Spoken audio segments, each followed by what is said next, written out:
Assalamualaikum warahmatullahi wabarakatuh. Selamat pagi anak-anak Ibu. Waalaikumsalam warahmatullahi wabarakatuh. Selamat pagi, Bu. Pagi, Bu.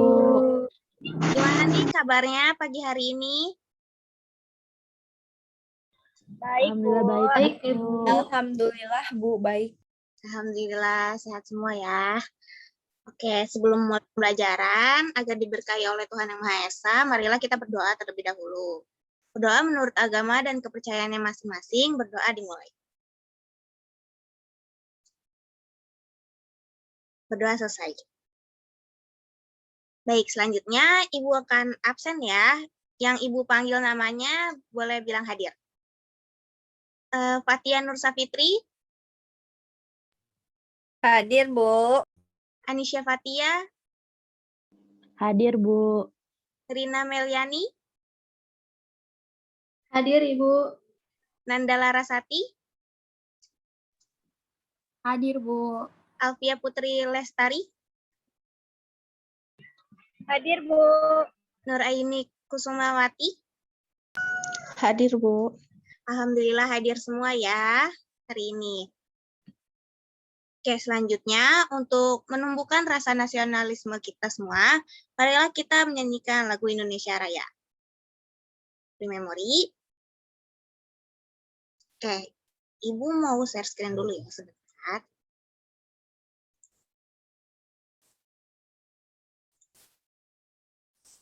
Oh iya, sebelum mulai pembelajaran, ada yang Ibu ingin tanyakan nih. Ada yang masih ingat nggak pada pertemuan sebelumnya kita belajar tentang apa? Keberagaman sosial budaya, Bu. Iya, betul Afia. Ada lagi yang ingin menambahkan?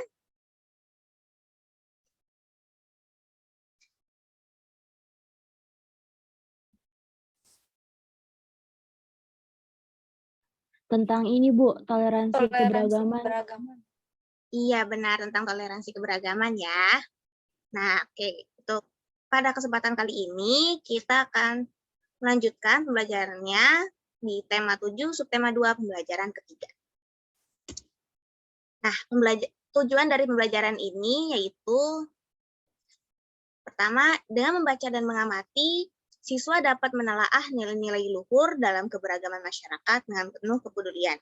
Dan yang kedua, dengan mengamati, siswa dapat mengevaluasi kegiatan-kegiatan masyarakat di sekitar tempat tinggalnya yang menunjukkan nilai-nilai persatuan dalam keberagaman dengan penuh tanggung jawab. Nah, selanjutnya Ibu ada teks nih. Ibu butuh bantuan. Untuk yang bagian pertama, ada yang ingin bantu Ibu untuk membacanya? Saya, Bu. Iya, silakan Fatia. 1. Indahnya hidup berbineka. Perhatikan lambang negara kita, burung Garuda. Lihatlah pita di cengkramannya. Pada pita itu tertulis kalimat Bhinneka Tunggal Ika. Kalimat tersebut diambil dari kitab Sutta Soma karangan Empu Tantular yang memiliki arti berbeda-beda tetapi tetap satu. Kata-kata tersebut kemudian diberi makna yang lebih luas dan menjadi semboyan, meskipun berbeda-beda tetapi tetap satu jua. Semboyan itulah kemudian yang mengikat keberagaman bangsa menjadi satu kesatuan. Cukupkah kamu mengerti artinya saja? Tentu tidak. Setelah memahami makna yang terkandung di dalamnya, kamu harus menerapkannya dalam kehidupan sehari-hari. Ketika kamu bergaul dengan teman dalam kehidupan sehari-hari, tentu kamu akan bertemu dengan keanekaragaman. Kamu akan berbeda dengan teman-temanmu. Mungkin kamu dengan temanmu berbeda dalam kepandaian, keterampilan, hobi, ukuran tubuh, warna kulit, kebiasaan, bahkan suku, golongan, budaya, dan agama. Lalu bagaimana kamu harus bersikap?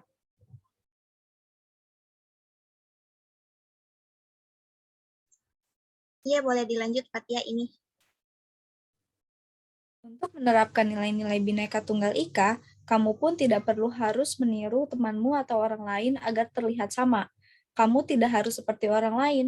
Biarlah kamu berbeda dengan orang lain dan orang lain biarlah berbeda dengan dirimu. Kamu harus menyadari perbedaan itu anugerah dari Tuhan Yang Maha Esa yang harus kita syukuri. Dengan demikian, kamu tidak perlu berselisih hanya karena perbedaan. Kamu harus mensyukuri perbedaan dengan cara menghormati dan menghargai teman-temanmu. Dengan begitu, perbedaan itu justru membuat hidup makin indah. Baik, terima kasih Fatia yang sudah membacakan bagian 1. Selanjutnya untuk bagian kedua, ada yang ingin membantu Ibu untuk membacanya?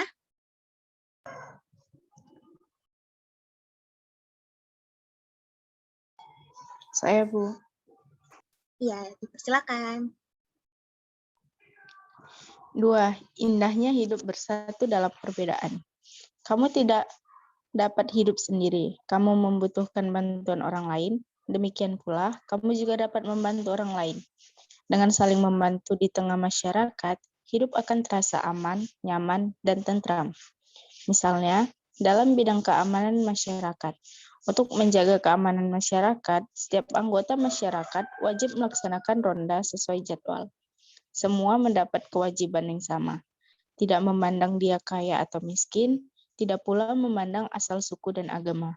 Dengan demikian, di masyarakat akan tercipta keamanan dan ketertiban. Itulah salah satu arti pentingnya persatuan dalam perbedaan. Oke, boleh dilanjut. Ini masih bagian kedua. Apa yang akan terjadi jika tidak ada persatuan di masyarakat? Tanpa persatuan, kerukunan di masyarakat sulit terwujud. Setiap orang akan hidup mementingkan dirinya sendiri. Di antara orang akan muncul rasa saling curiga. Hidup tidak akan nyaman. Salah satu wujud nyata adanya kerukunan dan persatuan di masyarakat adalah tradisi gotong royong. Misalnya bergotong royong membangun rumah, gotong royong melibatkan semua unsur masyarakat.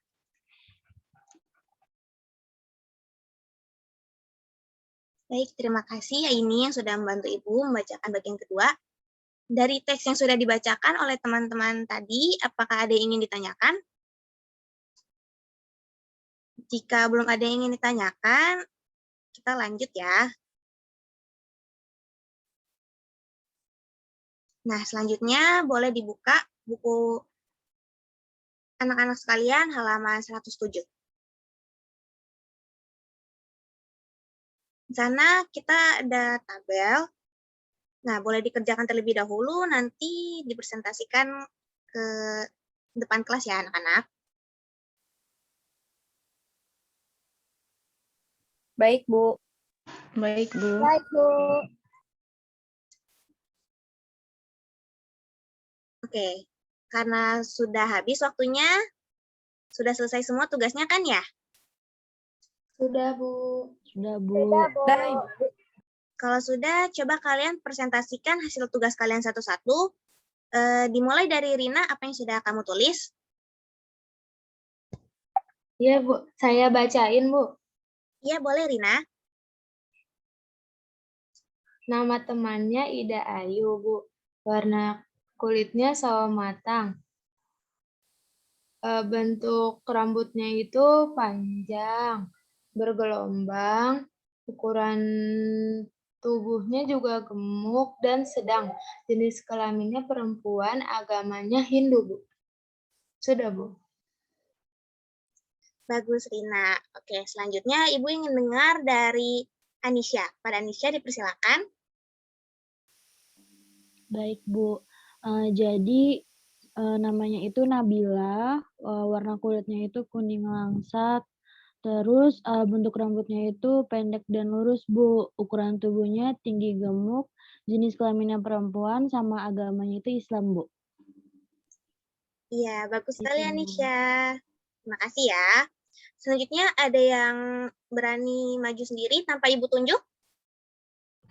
Saya, Bu, mau maju. Iya, dipersilakan ya.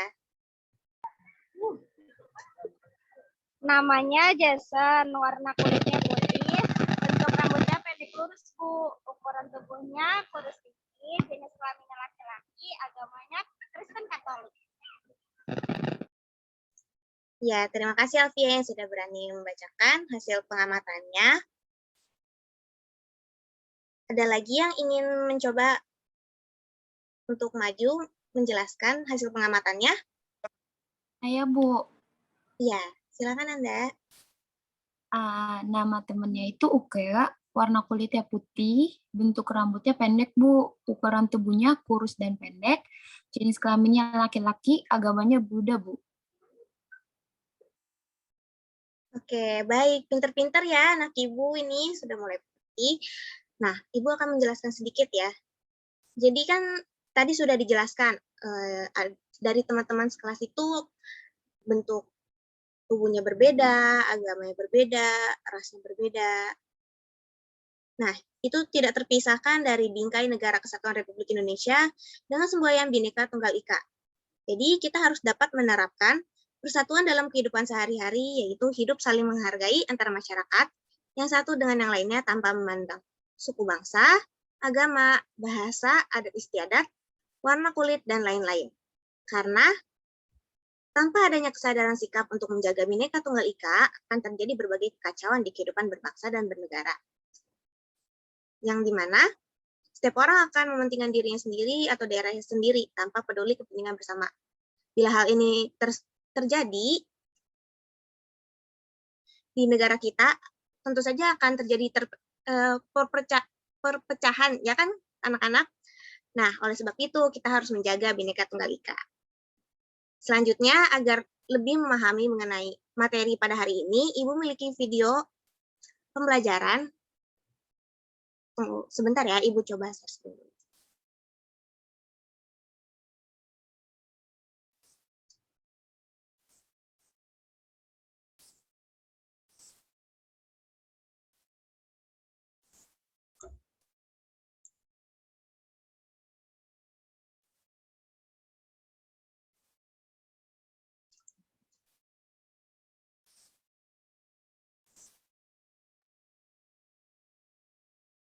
Untuk videonya tolong disimak ya, jika ada hal-hal yang penting boleh dicatat. Assalamualaikum warahmatullahi wabarakatuh. Selamat pagi anak-anak. Hari ini kita melanjutkan belajar tema 7 subtema 2. Kita akan belajar muatan pelajaran PPKN mengenai Bhinneka Tunggal Ika dalam keragaman sosial budaya. Anak-anak, ini adalah lambang negara kita, yaitu burung Garuda yang mencengkram sebuah pita bertuliskan Bhinneka Tunggal Ika. Semboyan Bhinneka Tunggal Ika ini diambil dari kitab Sutasoma karangan Empu Tantular. Arti Bhinneka Tunggal Ika yaitu berbeda-beda tetapi tetap satu jua, yang bermakna meskipun bangsa Indonesia ini terdiri dari berbagai suku, tapi kita tetap satu, karena perbedaan adalah anugerah dari Tuhan yang wajib kita hormati dan syukuri. Dengan adanya rasa persatuan dalam perbedaan, maka hidup kita akan terasa aman, nyaman, dan tentram. Selain itu, juga akan tercipta keamanan dan ketertiban. Nah, salah satu wujud nyata adanya kerukunan di masyarakat adalah gotong royong. Dengan gotong royong, maka pekerjaan kita akan menjadi lebih ringan dan cepat selesai. Sebagai bangsa yang terdiri atas beraneka ragam suku bangsa, kita harus bangga karena suku-suku yang ada mempunyai budaya yang beragam. Berikut adalah unsur-unsur budaya yang ada di Indonesia. Yang pertama yaitu religi atau kepercayaan, lalu mata pencaharian, ada juga teknologi dan peralatan, kemudian kesenian, ada juga pengetahuan, sistem kemasyarakatan, dan juga bahasa. Kita bahas sedikit lebih dalam ya. Unsur-unsur budaya yang pertama adalah religi atau kepercayaan. Di Indonesia ada 6 agama yang diakui, yaitu Katolik, Hindu, Islam, Buddha, Kristen, dan Konghucu. Semua agama tersebut dapat mengembangkan sikap toleransi dan kerukunan dengan saling menghormati. Yang kedua adalah unsur budaya berupa mata pencaharian. Sebagian besar penduduk Indonesia adalah petani karena memang tanahnya subur. Tetapi ada juga di beberapa daerah yang mata pencahariannya mengikuti kondisi geografisnya. Misalnya di daerah sungai atau pantai, orang-orang bekerja sebagai nelayan, pengusaha tambak, atau petani garam. Di daerah pegunungan, mereka bekerja sebagai petani sayur atau petani buah. Sedangkan di dataran rendah, banyak yang bekerja sebagai pegawai atau pedagang. Itulah ragam mata pencaharian yang ada di Indonesia. Unsur budaya yang ketiga adalah teknologi dan peralatan. Teknologi bermula dari bentuk yang sederhana, lalu berkembang sesuai kemajuan zaman dan menjadi lebih canggih. Berikut adalah beberapa contoh perkembangan teknologi dan peralatan. Misalnya peralatan senjata berupa kapak yang dulu dari batu kemudian berkembang menjadi besi. Lalu wadah minuman yang dulu dari tanah liat berkembang menjadi kaca. Alat transportasi yang dulu ditarik dengan bantuan hewan sekarang menggunakan mesin. Lalu rumah yang dulu desainnya sederhana dengan bahan-bahan alam sekarang berkembang menjadi lebih kokoh. Dan peralatan kerja, misalnya dulu membajak sawah dengan bantuan hewan, sekarang berkembang menggunakan mesin. Selain contoh-contoh tersebut, masih banyak contoh-contoh perkembangan teknologi lain yang ada di sekitar kita. Selanjutnya, unsur budaya yang keempat adalah kesenian. Hampir semua suku bangsa di Indonesia memiliki kesenian yang menjadi ciri khasnya. Kesenian dapat dikelompokkan menjadi dua, yaitu kesenian yang dapat dinikmati oleh mata, misalnya seni patung, seni ukir, seni lukis, seni rias, seni tari, seni pedalangan atau wayang, dan seni olahraga. Dan juga kesenian yang dapat dinikmati oleh telinga, misalnya seni musik dan seni sastra. Contohnya puisi. Setiap suku di Indonesia juga memiliki lagu daerah, alat musik, dan berbagai keseniannya sendiri-sendiri. Lalu unsur budaya yang kelima adalah pengetahuan. Pengetahuan itu antara lain tentang alam sekitar seperti flora fauna, bahan-bahan mentah, benda-benda di lingkungan alam, tubuh manusia, sifat dan kelakuan manusia, serta pengetahuan tentang ruang dan waktu. Pengetahuan tersebut misalnya tentang berbagai jenis tanaman dan ramuan obat tradisional, pengetahuan menentukan arah orang Dayak sehingga tidak tersesat di hutan belantara, dan pengetahuan mengenai arah para pelaut tradisional ketika mengarungi samudra. Unsur budaya selanjutnya adalah mengenai sistem kemasyarakatan. Sistem kemasyarakatan adalah pola hidup yang menjadi kebiasaan dan dianut oleh suatu masyarakat. Contohnya, sistem kekerabatan berupa marga pada suku Batak dan Trah pada suku Jawa. Lalu ada juga sistem perkawinan dan sistem berperilaku dalam kemasyarakatan. Unsur budaya yang terakhir adalah mengenai bahasa. Setiap suku bangsa mempunyai bahasa sendiri-sendiri yang terkadang hanya dimengerti dan dipakai oleh suku itu sendiri. Misalnya bahasa Jawa, bahasa Bali, bahasa Batak, bahasa Madura, bahasa Sunda, dan bahasa Aceh. Nah, untuk menyatukan bangsa kita, Indonesia mempunyai bahasa persatuan yang dapat digunakan oleh seluruh suku bangsa di negara kita, yaitu bahasa Indonesia. Itulah ketujuh unsur-unsur budaya yang ada di Indonesia. Sekian video kali ini. Terima kasih banyak sudah menyimak. Semoga bermanfaat.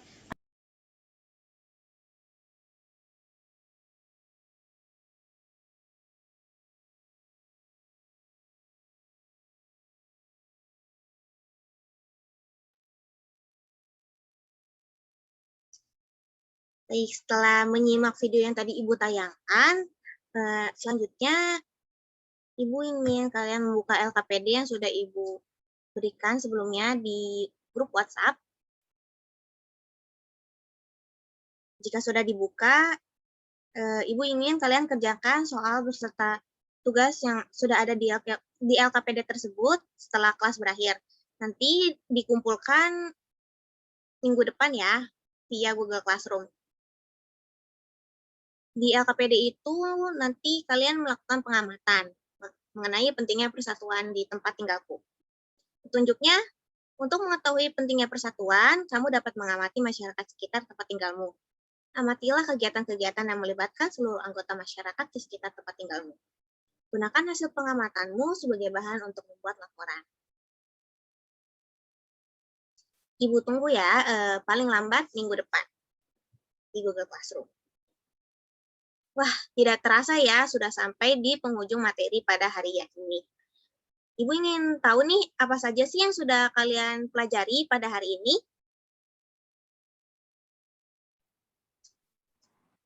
Saya, Bu. Ya, Nanda, dipersilakan. Ya. Saya itu belajar tentang Bhinneka Tunggal Ika, Bu, perbedaan tiap suku di Indonesia. Ya, betul ya jawaban Anda. Ada yang ingin menambahkannya lagi? Saya, Bu. Ya, boleh, Fatia. Tentang kegiatan di sekitar tempat tinggal yang mempererat persatuan, Bu. Nah, kalau boleh tahu apa saja tuh contohnya? Contohnya kayak kerja bakti, tolong-menolong antar tetangga, dan menghargai suku dan ras seseorang, Bu. Baik, betul ya. Terima kasih kepada Nanda dan Fatia yang sudah memberikan nih apa aja sih yang sudah kita pelajari pada hari ini. Untuk pertemuan selanjutnya, kita akan membahas mengenai materi yang nggak kalah seru dengan materi hari ini, yaitu mengenai keberagaman sosial, budaya masyarakat. Jangan lupa ya, yang tugas tadi juga dikerjakan dan dikumpulkan di Google Classroom. Karena tadi sudah diawali dengan doa, marilah kita tutup pembelajaran pada hari ini dengan doa. Berdoa menurut agama dan kepercayaannya masing-masing. Berdoa dimulai.